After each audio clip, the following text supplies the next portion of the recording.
व्यास जी ने बताया कि संसार में पुण्य से उत्तम क्या है, सभी धर्मों में उत्तम कर्म क्या है, किस कर्म से मनुष्य अच्छे पद को प्राप्त होता है। जय श्री कृष्णा मित्रों, स्वागत है आप सभी दर्शकों का हमारे YouTube चैनल दर्पण ज्ञान गंगा में। मित्रों, आज लेकर के आए हैं इस वीडियो में एक ऐसी कहानी जो आपके लिए बहुत अच्छी जानकारी और सीख देकर के जाएगी। इस कहानी के माध्यम से आप जानेंगे कि संसार में पुण्य से उत्तम क्या है, सभी धर्मों में उत्तम कर्म क्या है, किस कर्म से मनुष्य के लिए अच्छे पद की प्राप्ति होती है। ये 3 प्रश्न हैं। इन 3 प्रश्नों के जवाब व्यास जी ने बड़े अच्छे तरीका से समझाया है।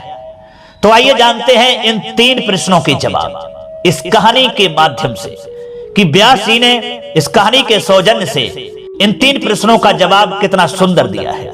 आपसे निवेदन है कि आप इन प्रश्नों के जवाब जानने के लिए हमारी कहानी के लिए पूरा ही सुने और वीडियो की समाप्ति होने तक आप चैनल पर बने रहें।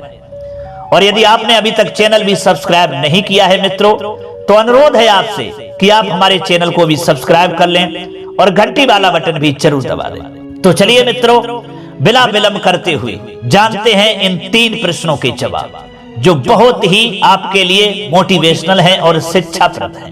प्रिय दोस्तों, एक समय की बात है, व्यास जी की शिष्य मंडली के समस्त ब्राह्मण आदर पूर्वक उन्हें प्रणाम करते हैं और फिर धर्म की बात पूछने लगते हैं और कहते हैं कि गुरुदेव, संसार में पुण्य से भी उत्तम क्या है और सब धर्मों में उत्तम कर्म क्या है, किसका अनुष्ठान करके मनुष्य अच्छे पद को प्राप्त होता है, ये बताने की गुरुदेव कृपा करें। मित्रों, अपने शिष्यगणों की बात को सुनकर के तब व्यास जी कहते हैं कि हे शिष्यगणों, मैं तुम लोगों को 5 धर्मों के आख्यान सुनाऊंगा। उन 5 में से एक का भी अनुष्ठान करके मनुष्य स्वयं स्वर्ग तथा मोक्ष भी पा सकता है। माता पिता की पूजा, पति की सेवा, सबके प्रति समान भाव, मित्रों से द्रोह न करना और भगवान श्री विष्णु का भजन करना, ये 5 महायज्ञ हैं। ब्राह्मणों, पहले माता पिता की पूजा करके मनुष्य जिस धर्म का साधन करता है वह इस पृथ्वी पर सैकड़ों यज्ञों तथा तीर्थ यात्रा आदि के द्वारा भी दुर्लभ है। पिता धर्म है, पिता स्वर्ग है और पिता ही सर्वोत्कृष्ट तपस्या है। पिता के प्रसन्न हो जाने पर संपूर्ण देवता प्रसन्न हो जाते हैं। हे ब्राह्मणों, जिसकी सेवा और सद्गुणों से पिता माता संतुष्ट रहते हैं, उस पुत्र को प्रतिदिन गंगा स्नान का फल मिलता है। माता सर्व तीर्थमयी है और पिता संपूर्ण देवताओं का स्वरूप है। इसलिए सब प्रकार से यत्न पूर्वक माता पिता का पूजन करना चाहिए। जो माता पिता की प्रदक्षिणा करता है उसके द्वारा 7 दीपों से युक्त समूची पृथ्वी की परिक्रमा हो जाती है। माता पिता को प्रणाम करते समय जिसके हाथ, घुटने और मस्तक पृथ्वी पर टिकते हैं वह अच्छे स्वर्ग को प्राप्त होता है। जब तक माता पिता के चरणों की रज पुत्र के मस्तक और शरीर में लगती रहती है तभी तक वह शुद्ध रहता है। जो पुत्र माता पिता के चरण कमलों का जल पीता है उसके करोड़ों जन्मों के पाप नष्ट हो जाते हैं। वह मनुष्य संसार में धन्य है। हे शिष्यगणों, जो नीच पुरुष माता पिता की आज्ञा का उल्लंघन करता है वह महाप्रलय पर्यंत नरक में निवास करता है। जो रोगी, वृद्ध, जीविका से रहित, अंधे और बहरे पिता को त्याग कर चला जाता है वह रौरव नरक में पड़ता है। इतना ही नहीं, उसे अनत्यजों, मलेच्छों और चांडालों की योनि में जन्म लेना पड़ता है। माता पिता का पालन पोषण न करने से समस्त पुण्यों का विनाश हो जाता है। माता पिता की आराधना न करके पुत्र यदि तीर्थ और देवताओं का सेवन भी करे तो उसे उसका कोई फल प्राप्त नहीं होता। हे शिष्यगणों, इस विषय में मैं एक प्राचीन इतिहास अर्थात तुम्हें एक कहानी कहता हूं। यत्न पूर्वक उसका श्रवण करो। इसका श्रवण करके भूतल पर फिर कभी तुम्हें मोह नहीं व्यापेगा। दोस्तों, व्यास जी कहते हैं कि पूर्व काल की बात है, नरोत्तम नाम से प्रसिद्ध एक ब्राह्मण था। वह अपने माता पिता का अनादर करके तीर्थ सेवन के लिए चल दिया। सब तीर्थों में घूमते हुए उस ब्राह्मण के वस्त्र प्रतिदिन आकाश में सूखा करते थे। इससे उसके मन में बड़ा भारी अहंकार हो गया था। वह समझने लगा था, मेरे समान पुण्य आत्मा और महायशस्वी दूसरा इस दुनिया में कोई नहीं है। एक दिन वह मुख ऊपर की ओर करके यही बात कह रहा था। इतने में ही एक बगुले ने उसके मुंह पर बीट कर दी, यानी गंदगी कर दी। तब ब्राह्मण ने क्रोध में आकर के उसे साफ दे दिया। बेचारा बगुला राख की ढेर हो गया और पृथ्वी पर गिर पड़ा। बगुले की मृत्यु होते ही नरोत्तम के भीतर महामोह ने प्रवेश किया। उसी पाप से ब्राह्मण का वस्त्र अब आकाश में नहीं ठहरता था। यह जानकर उसे बड़ा खेद हुआ। तदंतर आकाशवाणी एक दिन हुई और उसने कहा कि हे ब्राह्मण, तुम परम धर्मात्मा मूक चांडाल के पास जाओ। वहां जाने से तुम्हें धर्म का ज्ञान होगा, उसका वचन तुम्हारे लिए कल्याणकारी होगा। मित्रों, ये आकाशवाणी सुनकर ब्राह्मण मूक चांडाल के घर गया। वहां जाकर उसने देखा वह चांडाल सब प्रकार से अपने माता पिता की सेवा में लगा हुआ है। जाड़े के दिनों में वह अपने माँ बाप को स्नान के लिए गर्म जल देता है, उनके शरीर में तेल मलता है, तापने के लिए अंगीठी जलाता है, भोजन के पश्चात पान खिलाता है और रुईदार कपड़े पहनने को देता है। प्रद्र मिष्टान भोजन के लिए परोसता है और बसंत ऋतु में महुए की सुगंधित माला पहनाता है। इनके सिवा और भी जो भोग सामग्रियां प्राप्त होती उन्हें देता और भांत भांत की आवश्यकताएं पूर्ण किया करता है। गर्मी के मौसम में प्रतिदिन माता पिता को पंखा झलाता है। गर्मी के मौसम में प्रतिदिन माता पिता को पंखा जलता था। इस प्रकार नित्य प्रत उनकी परिचर्या करके ही वे भोजन करता था। माता पिता की थकावट और कष्ट का निवारण करना उसका सदा का नियम था। इन पुण्य कर्मों के कारण चांडाल का घर बिना किसी आधार और खंबे के ही आकाश में स्थित था, यानी टिका हुआ था। दोस्तों, उसके अंदर त्रिभुवन के स्वामी भगवान श्री हरि मनोहर ब्राह्मण का रूप धारण किए नित्य क्रीड़ा करते रहते थे। वे सत्य स्वरूप परमात्मा अपने महान सत्यमय तेजस्वी विग्रह से उस चांडाल मंदिर की शोभा बढ़ाते थे। ये सब देखकर ब्राह्मण को बड़ा विस्मय हुआ। उसने मूक चांडाल से कहा, तुम मेरे पास आओ, मैं तुमसे संपूर्ण लोकों के सनातन हित की बात पूछता हूं, उसे ठीक ठीक बताओ। मित्रों, तब मूक चांडाल बोला, हे विप्र, इस समय मैं माता पिता की सेवा कर रहा हूं, आपके पास कैसे आऊं? उनकी पूजा करके आपकी आवश्यकता पूर्ण करूंगा। तब तक मेरे दरवाजे पर ठहरिए, मैं आपका अतिथि सत्कार करूंगा। दोस्तों, चांडाल के इतना कहते ही ब्राह्मण देवता आग बबूला हो गए और बोले, मुझ ब्राह्मण की सेवा छोड़कर तुम्हारे लिए कौन सा कार्य बड़ा हो सकता है?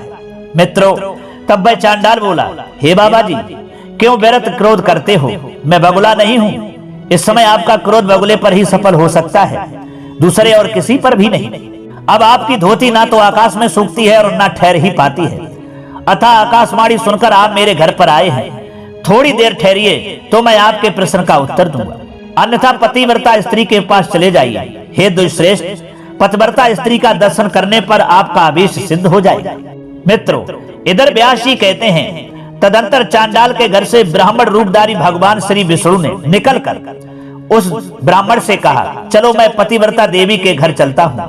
दोस्तों, नरोत्तम को सोचकर उनके साथ चल दिया। उसके मन में बड़ा विस्मय हो रहा था। उसने रास्ते में भगवान से पूछा, हे विप्रवर, आप इस चांडाल के घर में जहां स्त्रियां रहती हैं किस लिए निवास करते हैं?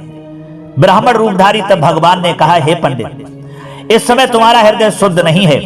पहले पतिव्रता आदि का दर्शन करो, उसके बाद मुझे ठीक ठीक जान सकोगी। ब्राह्मण ने पूछा, तात, पतिव्रता कौन है? उसका शास्त्र ज्ञान कितना बड़ा है जिस कारण मैं उसके पास जा रहा हूं, वह भी मुझे बतलाई। मित्रों, तब भगवान कहते हैं, ब्राह्मण, नदियों में गंगा जी, स्त्रियों में पतिव्रता और देवताओं में भगवान श्री विष्णु श्रेष्ठ हैं। जो पतिव्रता नारी प्रतिदिन अपने पति के हित साधन में लगी रहती है, वह अपने पितृकुल और पति कुल दोनों कुलों की 100 पीढ़ियों का उद्धार कर देती है। ब्राह्मण ने पूछा, हे दुष्श्रेष्ठ, कौन स्त्री पतिव्रता होती है? पतिव्रता का क्या लक्षण है? मैं किस प्रकार इस बात को ठीक ठीक समझ सकूं, उस प्रकार उपदेश मुझको दीजिए।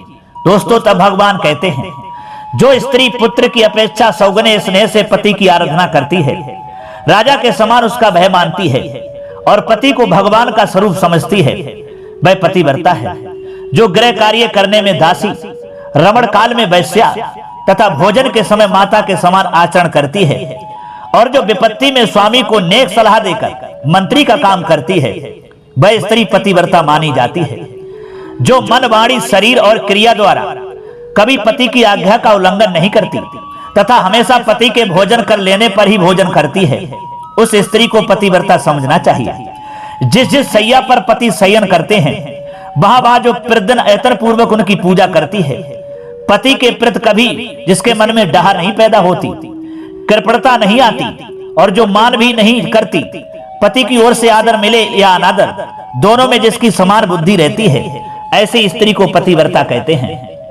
जो साध्वी स्त्री सुंदर वेशधारी पर पुरुष को देखकर उसे भ्राता यानी भाई, पिता अथवा पुत्र मानती है, वह भी पतिव्रता है। हे द्विजश्रेष्ठ, तुम उस पतिव्रता के पास जाओ और उसे अपना मनोरथ कह सुनाओ। उसका नाम सुबा है, वह रूपवती युवती है, उसके हृदय में दया भरी है, वह बड़ी यशस्विनी है। उसके पास जाकर तुम अपने हित की बात पूछो। मित्रों, इधर व्यास जी कहते हैं, यूं कहकर भगवान भाई अंतर ध्यान हो जाते हैं। उन्हें अदृश्य होते देख ब्राह्मण को बड़ा आश्चर्य हुआ। उसने पतिव्रता के घर जाकर उसके विषय में पूछा। अति की बोली सुनकर के पतिव्रता स्त्री वेग पूर्वक घर से बाहर निकली और ब्राह्मण को आया देखकर दरवाजे पर खड़ी हो गई। ब्राह्मण ने उसे देखकर प्रसन्नता पूर्वक उससे कहा कि हे देवी, तुमने जैसा देखा और समझा है उसके अनुसार स्वयं ही सोचकर मेरे लिए प्रिय और हित की बात बताओ। तब पतिव्रता कहती है, ब्राह्मण, इस समय मुझे पति देव की पूजा करनी है, अतः अवकाश नहीं है, इसलिए आपका कार्य पीछे करूंगी, आप इंतजार करिए। इस समय मेरा आतिथ्य ग्रहण कीजिए। मित्रों, तब वह ब्राह्मण बोला, हे कल्याणी, मेरे शरीर में इस समय भूख, प्यास और थकावट नहीं है, मुझे अभीष्ट बात बताओ और नहीं तो तुम्हें शाप दे दूंगा। तब दोस्तों पतिव्रता ने कहा, हे दुष्श्रेष्ठ, मैं बगुला नहीं हूं, आप धर्म तुलाधार के पास जाइए और उन्हीं से अपने हित की बात पूछिए। दोस्तों, यूं कहकर के वह महाभागा पतिव्रता घर के भीतर चली गई। तब ब्राह्मण ने चांडाल के घर की भांति वहां भी विप्र रूपधारी भगवान को उपस्थित देखा। उन्हें देखकर वह बड़े विस्मय में पड़ा और कुछ सोच विचार कर उनके समीप गया। घर में जाने पर उसे हर्ष में भरे हुए ब्राह्मण और उस पतिव्रता के भी दर्शन हुए। उन्हें देखकर नरोत्तम ब्राह्मण ने कहा कि हे तात, देशांतर में जो घटना घटी थी उसे इस पतिव्रता देवी ने भी बता दिया है और चांडाल ने भी बताया ही था। ये लोग उस घटना को कैसे जानते हैं, इस बात को लेकर मुझे बड़ा विस्मय हो रहा है। इससे बढ़कर महान आश्चर्य और मेरे लिए क्या हो सकता है। दोस्तों, तब भगवान श्री कहते हैं, हे तात, महात्मा पुरुष अत्यंत पुण्य और सदाचार के बल पर सबका कारण जान लेते हैं, जिससे तुम्हें विस्मय हुआ है। हे मुनि, बताओ इस समय उस पतिव्रता ने तुमसे क्या कहा है। तब ब्राह्मण ने कहा, वह तो मुझे धर्म तुलाधार से प्रसन्न करने के लिए उपदेश दे करके चली गई है। तब भगवान कहते हैं, मुनि श्रेष्ठ, आओ मैं उसके पास ले चलता हूं। यूं कहकर के भगवान जब चलने लगे तब ब्राह्मण ने पूछा, तुलाधार कहां रहता है। तब भगवान ने कहा, जहां मनुष्यों की भीड़ एकत्रित है और नाना प्रकार के द्रव्यों की बिक्री हो रही है, उस बाजार में तुलाधार वैश्य इधर उधर क्रय विक्रय करता है। उसने कभी मन, वाणी या क्रिया द्वारा किसी का कुछ बिगाड़ नहीं किया, असत्य नहीं बोला और दुष्टता नहीं की। वह सब लोगों के हित में तत्पर रहता है, सब प्राणियों के समान भाव रखता तथा ढेले, पत्थर और स्वर्ण को समान समझता है। लोग जौ, नमक, तेल, घी, अनाज की ढेरियां तथा अन्य संग्रहित वस्तुएं उसकी जबान पर ही ले लेते हैं। वह प्राणांत उपस्थित होने पर भी सत्य छोड़कर कभी झूठ नहीं बोलता। इसी से वह धर्म तुलाधार कहलाता है। दोस्तों, श्री भगवान के यूं कहने पर ब्राह्मण ने नाना प्रकार के रसों को बेचते हुए तुलाधार को देखा। वह बिक्री की वस्तुओं के संबंध में बातें कर रहा था। बहुत से पुरुष और स्त्रियां उसे चारों ओर से घेर कर खड़ी थीं। ब्राह्मण को उपस्थित देख तुलाधार ने मधुर वाणी में पूछा, हे ब्राह्मण, यहाँ कैसे पधारना हुआ। ब्राह्मण ने कहा, मुझे धर्म का उपदेश करो, मैं इसलिए तुम्हारे पास आया हूं। दोस्तों, तब तुलाधार कहता है, विप्रवर, जब तक लोग मेरे पास रहेंगे तब तक मैं निश्चिंत नहीं हो पाऊंगा। पहर भर रात तक यही हालत मेरी रहेगी। अतः आप मेरा उपदेश मानकर धर्माकार के पास जाइए। बगुले की मृत्यु से होने वाला दोष और आकाश में धोती सुखाने का रहस्य, ये सभी बातें आगे आपको मालूम हो जाएंगी। बताया, धर्माकार का नाम अद्रोहक है, वे बड़े सज्जन हैं, उनके पास जाइए, वहां उनके उपदेश से आपकी कामना सफल होगी। मित्रों, यूं कहकर तुलाधार खरीद बिक्री में लग गया। नरोत्तम ने विप्र रूपधारी भगवान से पूछा कि हे तात, अब मैं तुलाधार के कथनानुसार सज्जन अद्रोहक के पास जाऊंगा, परंतु मैं उसका घर भी नहीं जानता, वह रहता कहां है। तब भगवान कहते हैं चलो मैं तुम्हारे साथ उनके घर चलूंगा। तदंतर मार्ग में दोस्तों जाते हुए भगवान से ब्राह्मण ने पूछा कि हे भाई, तुलाधार ना तो देवताओं एवं ऋषियों का और ना पितरों का ही तर्पण करता है, फिर देशांतर में संगठित हुए मेरे वृतांत को वे कैसे जानता है? इससे मुझे बड़ा विस्मय होता है। आप इसका सब कारण मुझे बताइए। दोस्तों तब भगवान कहते हैं कि हे ब्राह्मण, उसने सत्य और समता से तीनों लोकों को जीत लिया है। इसी से उसके ऊपर पितर देवता तथा मुनि भी संतुष्ट रहते हैं। धर्मात्मा तुलाधार उपयुक्त गुणों के कारण ही भूत और भविष्य की सब बातें जान लेता है। सत्य से बढ़कर कोई धर्म और झूठ से बड़ा दूसरा कोई इस दुनिया में पाप नहीं है। जो पुरुष पाप से रहित और संभाव में स्थित है, जिसका चित्त शत्रु मित्र और उदासीन के प्रति समान है, उसके सब पापों का नाश हो जाता है और वह भगवान श्री विष्णु के सायुज्य को प्राप्त होता है। समता धर्म और समता ही उत्कृष्ट तपस्या है। जिसके हृदय में सदा समता विराजती है, वही पुरुष संपूर्ण लोकों में श्रेष्ठ होता है। योगियों में गणना करने के योग्य और निर्लोभ होता है। जो सदा इसी प्रकार समतापूर्ण बर्ताव करता है, वह अपनी अनेकों पीढ़ियों का उद्धार कर देता है। उस पुरुष में सत्य, इंद्रिय संयम, मनोनिग्रह, धीरता, स्थिरता, निर्लोभता और आलस्यहीनता ये सभी गुण प्रतिष्ठित होते हैं। समता के प्रभाव से धर्मांग पुरुष देवलोक और मनुष्य लोक के संपूर्ण वृत्तांत को जान लेता है। उसकी देह के भीतर भगवान श्री विष्णु विराजमान रहते हैं। सत्य और सरलता आदि गुणों में उसकी समानता करने वाला इस संसार में दूसरा कोई नहीं होता। वह साक्षात धर्म का स्वरूप होता है और वही इस जगत को धारण करता है। दोस्तों तब ब्राह्मण ने कहा, हे विप्रवर, आपकी कृपा से मुझे तुलाधार के सर्वज्ञ होने का कारण ज्ञात हो गया है। अब हमें अद्रोक के घर ले चलिए। मित्रों तदंतर ही अद्रोक की गली में लेकर के उस ब्राह्मण के लिए भगवान पहुंच जाते हैं, जहां गली में जाकर द्विज ने उनका दर्शन किया और बड़ी प्रसन्नता के साथ उनसे धर्म में उपदेश तथा हित की बातें पूछी। तब सज्जन द्रोहक ने कहा कि हे धर्मज्ञ ब्राह्मण, आप पुरुषों में श्रेष्ठ वैष्णव के पास जाइए। उनका दर्शन करने से इस समय आपका मनोरथ सफल होगा। बगुले की मृत्यु तथा आकाश में वस्त्र न सूखने आदि का कारण आपको विदित हो जाएगा, आपको मालूम हो जाएगा। इसके सिवा आपके हृदय में और भी जो कामनाएं हैं उनकी भी पूर्ति हो जाएगी। मित्रों ये सुनकर के वह ब्राह्मण द्विजरूपधारी भगवान के साथ प्रसन्नता पूर्वक वैष्णव के यहाँ आया। वहां पहुंचकर उसने सामने बैठे हुए शुद्ध हृदय वाले एक तेजस्वी पुरुष को देखा, जो समस्त शुद्ध लक्षणों से संपन्न एवं अपने तेज दैदीप्यमान से चमक रहा था। धर्मात्मा द्विज ने ध्यान मगन हरिभक्त से कहा कि हे महात्मा, मैं बहुत दूर से आपके पास आया हूं। मेरे लिए जो कर्तव्य उचित हो उसका उपदेश कीजिए। मित्रों तब वैष्णव ने कहा, देवताओं में श्रेष्ठ भगवान श्री विष्णु तुम पर प्रसन्न है। इस समय तुम्हें देखकर मेरा हृदय उल्लसित सा हो रहा है, अतः तुम्हें अनुपम कल्याण की प्राप्ति होगी। आज तुम्हारा मनोरथ सफल होगा। मेरे घर में भगवान श्री विष्णु विराजमान है। दोस्तों वैष्णव के यूं कहने पर ब्राह्मण ने पुनः उनसे कहा, भगवान श्री विष्णु कहाँ हैं? आज कृपा करके मुझे उनका दर्शन कराइए। तब वैष्णव ने कहा, इस सुंदर देवालय में प्रवेश करके तुम परमेश्वर का दर्शन करो। ऐसा करने से तुम्हें जन्म और मृत्यु के बंधन में डालने वाले घोर पाप से छुटकारा मिल जाएगा। मित्रों उनकी बात सुनकर के जब ब्राह्मण ने देव मंदिर में प्रवेश किया तो देखा वे ही विप्र रूपधारी भगवान कमल के आसन पर विराजमान हैं। ब्राह्मण ने मस्तक झुकाकर उन्हें प्रणाम किया और बड़ी प्रसन्नता के साथ उनके दोनों चरण पकड़ लिए और कहा कि हे देवेश्वर, आप मुझ पर प्रसन्न होइए। मैंने पहले आपको नहीं पहचाना था। हे प्रभु, इस लोक और परलोक में भी मैं आपका किंकर बना रहा, आपका सेवक बना रहा। हे मधुसूदन, मुझे अपने ऊपर आपका प्रत्यक्ष अनुग्रह दिखाई दिया है। यदि मुझ पर कृपा हो तो मैं आपका साक्षात स्वरूप देखना चाहता हूँ। दोस्तों तब भगवान श्री विष्णु कहते हैं कि हे भूदेव, तुम्हारे ऊपर मेरा प्रेम सदा ही बना रहता है। मैंने स्नेह बस ही तुम्हें पुण्य आत्मा महापुरुषों का दर्शन कराया है। पुण्यवान महात्माओं के एक बार भी दर्शन, स्पर्श, ध्यान एवं नामोच्चारण करने से तथा उनके साथ वार्तालाप करने से मनुष्य अच्छे सुख का सुख भोगता है, उसे अच्छे सुख प्राप्त होता है। महापुरुषों का नित्य संग करने से सब पापों का नाश हो जाता है तथा मनुष्य अनंत सुख भोग कर मेरे स्वरूप में लीन होता है।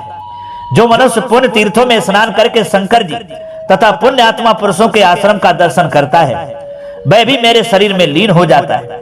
और उपवास करके जो लोगों के सामने पुण्यमयी कथा कहता है, वह भी मेरे स्वरूप में लीन हो जाता है। मेरे चरित्र का श्रवण करते हुए जो रात्रि में जागता है वह भी मेरे शरीर में लय होता है। हे विप्रवर, जो प्रतिदिन ऊंचे स्वर से गीत गाता है और बाजा बजाता है और मेरे नामों का स्मरण करता है उसका भी मेरी देह में लय होता है। जिसका मन तपस्वी राजा और गुरुजनों में कभी द्रोह नहीं करता वह भी मेरे स्वरूप में लीन होता है।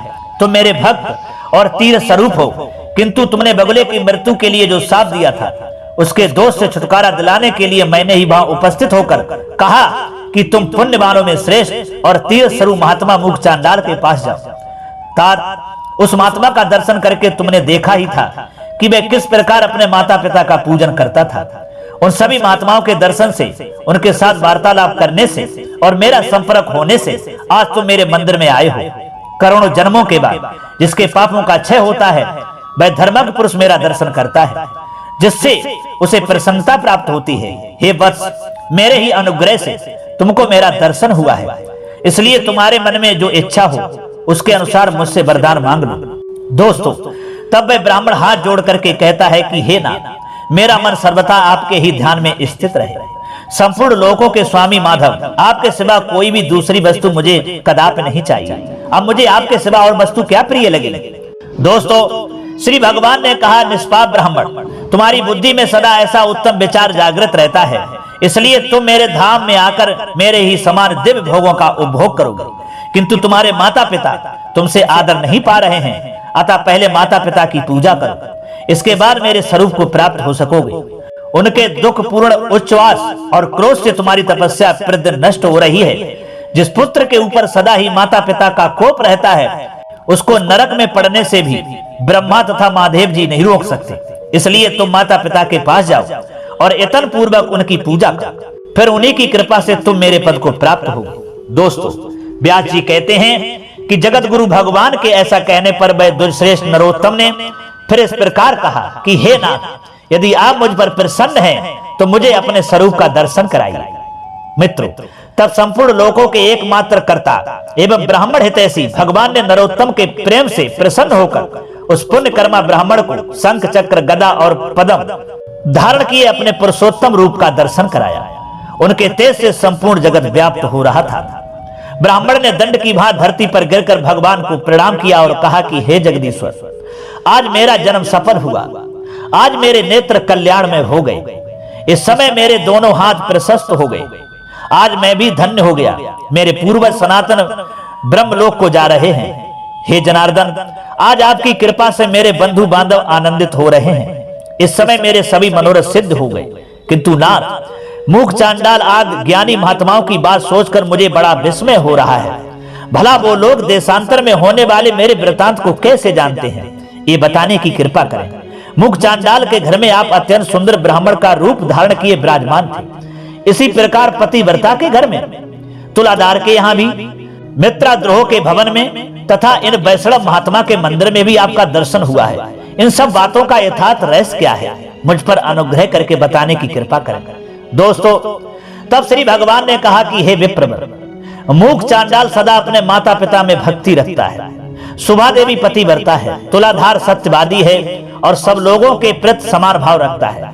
अद्रोह ने लोभ और काम पर विजय पाई है तथा वैष्णव मेरा अनन्य भक्त है। इन्हीं सद्गुणों के कारण प्रसन्न होकर मैं इन सबके घर में सानंद निवास करता हूँ। मेरे साथ सरस्वती और लक्ष्मी भी इन लोगों के यहाँ मौजूद रहती हैं। मूक चांडाल त्रिभुवन में सबका कल्याण करने वाला है। चांडाल होने पर भी वे सदाचार में स्थित है, इसलिए देवता उसे ब्राह्मण मानते हैं। पुण्य कर्म द्वारा मूक चांडाल की समानता करने वाला इस संसार में दूसरा कोई नहीं है। वह सदा माता पिता की भक्ति में संलग्न रहता है।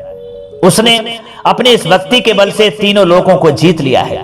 उसकी माता पिता के प्रति भक्ति देखकर मैं बहुत संतुष्ट रहता हूँ और इसलिए उसके घर के भीतर आकाश में संपूर्ण देवताओं के साथ ब्राह्मण रूप में निवास करता हूँ।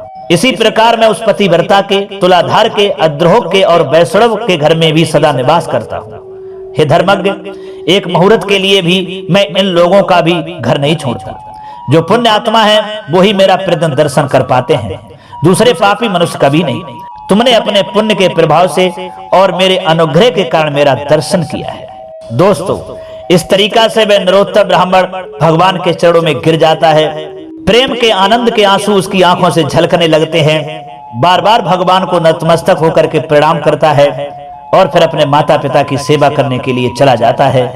और जो उसके अंदर अभिमान था, मोह था, वो सब नष्ट हो जाता है और धीरे धीरे आगे चल करके उसे भगवान के यहां पद की प्राप्ति होती है।